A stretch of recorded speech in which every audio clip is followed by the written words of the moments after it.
Today I'm being introduced to an Indian style of martial art. Now, just as Kung Fu is something like an umbrella term which covers all the Chinese martial arts and Karate covers all the Japanese ones, there's Shastar Vidiya, which is something like an umbrella term similar that covers all the Indian martial arts that were developed in the Indian subcontinent over centuries, some of them even millennia, and a lot of these got distilled into a fighting system, particularly in the Punjab with the famous Sikh regiments that were later fighting with the British and the famous, you probably heard of the Bengal Lancers, for instance. The British, when they were in India, classed a lot of the Sikhs as a martial race, and there were some very high status Sikh regiments formed. But, historical fact, you didn't actually have to be a Sikh to be in one of these regiments, so there were lots of Bengal Lancers who were not Sikhs, even though they were wearing a turban as part of their uniform. Anyway, I've just been shown an alternative way of hitting someone, because that's what you're interested in, isn't it? You're watching this channel, so you're interested in various different ways of hitting people.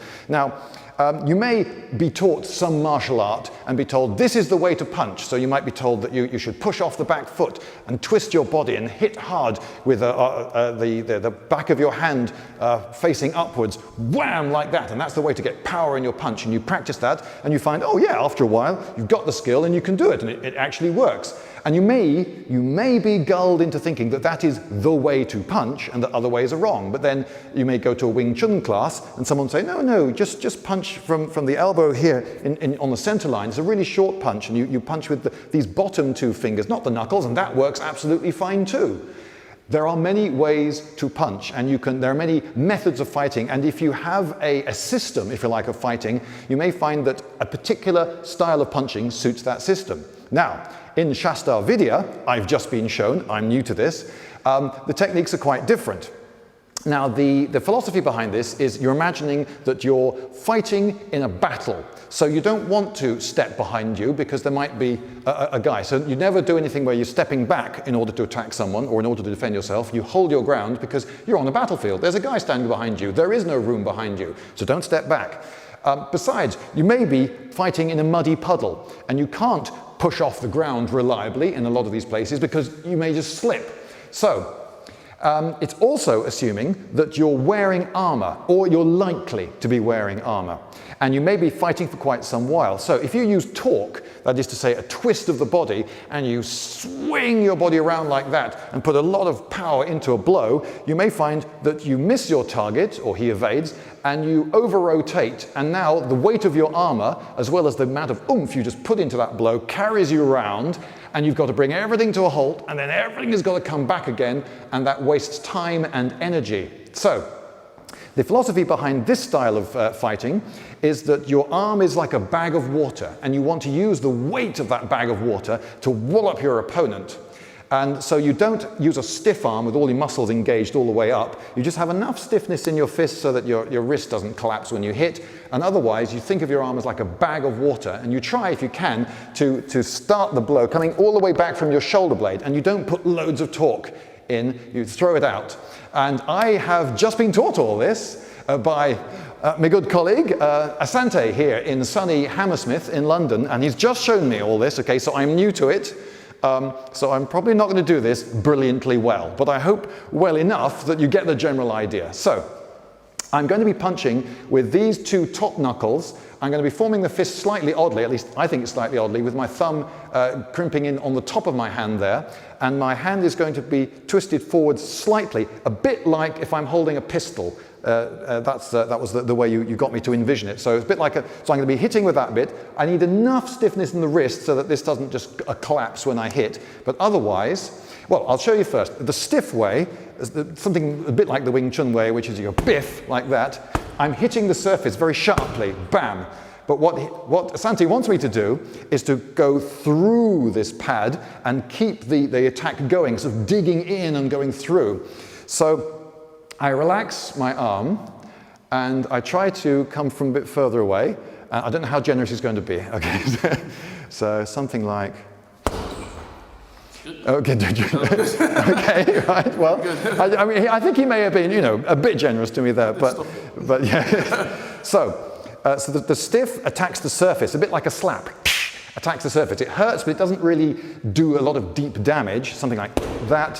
Whereas what we're trying to do here, without loads of torque, without pushing off the back foot, is more something like that. Yeah, wasn't as good as the first thing, but okay. Now the next thing is, what if I'm not just attacking him with the weight of my arm, as this bag of water, I'm actually going to drop, and I drop by lifting up my front foot, so my body weight comes down. Standard posture with this style of fighting is to keep your chin tucked down a bit to protect the neck. And I drop down, and you showed me it with the elbow as well. Okay, this is another example, same idea, but from the elbow. So I drop into him and send him flying back that way. So this can be extended to weapons. I'm just going to go over there and get the stick. Right. Careful, I now have a stick. So you've got to imagine that this is a sword. And okay, wow, he has such confidence in me. Okay, so this is a sword now, and we're fighting a battle. So if I put loads of torque in and apply all the wrong principles that I was talking about with the empty hand, and I miss, whoa, I'm in trouble. Okay, all this is exposed. He gets in, he biffs me up, looking very Wing Chun there. Okay, so what I want to do is I want to have a softer, more relaxed arm, and I want to swing into him, and one way to give a little bit of power is to drop my weight. I'm going to exaggerate it because I'm not very good at it. When you get better at it, I've been told, it doesn't show so much. But if I drop my weight back from here, so my backside sticks out slightly, that actually that has the effect of bringing this part where my hand is towards me and increases the flick at the end. So, whoom. So I can doing something like that. Well, I can see in your eye that I didn't do it very well. The idea is to make it more into sort of a draw, so you would pull back so it comes out almost like a punch, and then as it sort of flicks round, it's drawing back out. So it's like this. Okay, so I come out, but it's to come back towards me as well. So if this is a blade, you also get the benefit of a draw cut whilst you're at it. And if something has gone wrong, you've come back into a useful position for defending yourself. And the idea is, it'll start really basic like this, but the idea is once you've got it, you can change it and keep changing it whenever you like.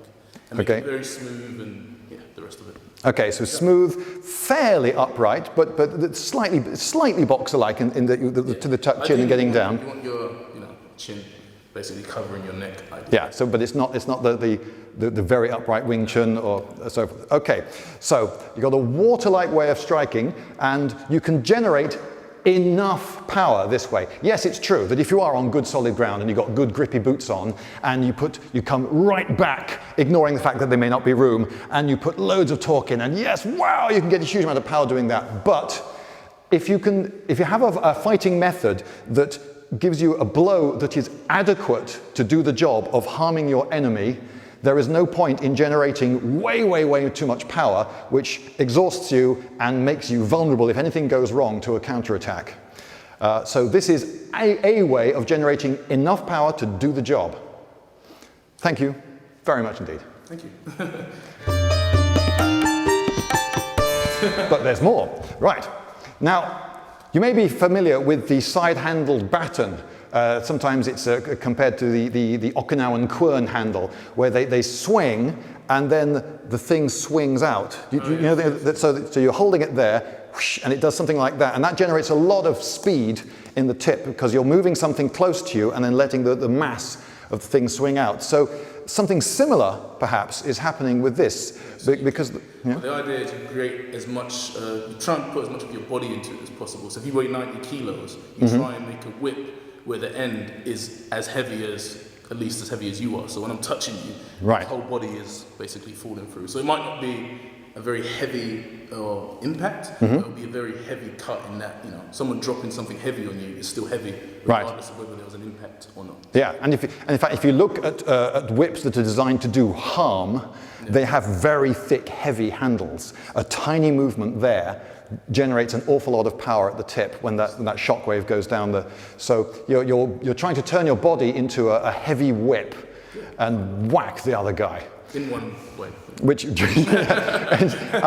admittedly I didn't demonstrate well, but I'm new to it. I've only had 15 minutes instruction in this. Yeah. So okay, so it's the body. The movement starts somewhere around here, the bottom of my torso. I'm dropping it there, and I try to And as get it that makes shock contact, wave. you're just going to lift your foot up at the last moment Oh, really? To fall into it. to drop into it, okay. And it's a defensive thing as well. I'm making myself a small target and keeping everything together. Narrow, and we'll go through all of that shortly. Okay, right. Thank you so much.